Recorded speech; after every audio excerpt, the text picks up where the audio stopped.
Hello, I'm back with another position. This time it's white to play and win. It's not a draw, too many draws for the past five or I don't know how many puzzles. So time to win some games. So if you look at the position carefully, you'll be like, white is pawned up, but black has a knight.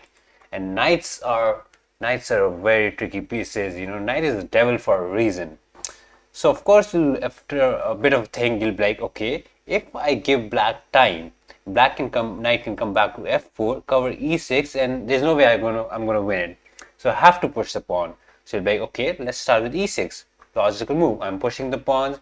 If black doesn't do anything good, in two moves, I'll make a queen, win the game, easy life.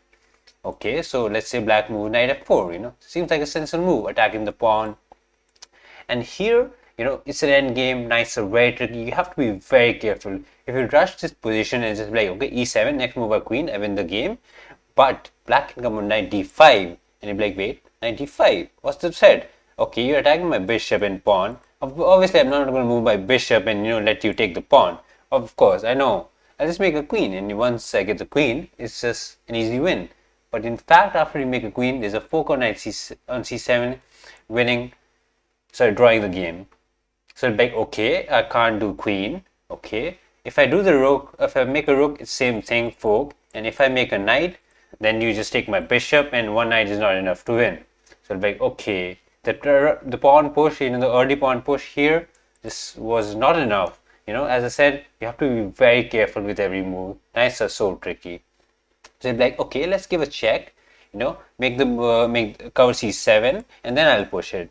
Still need to be very, very careful, because after king a6, you push the pawn. Obviously, you can't let him take it.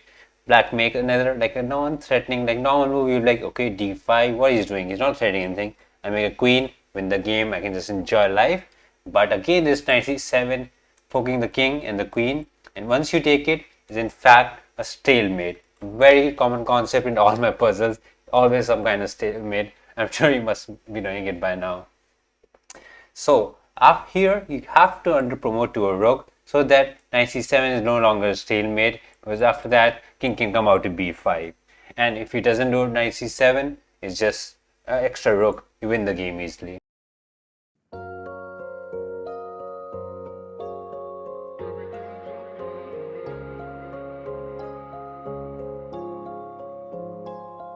It's a village.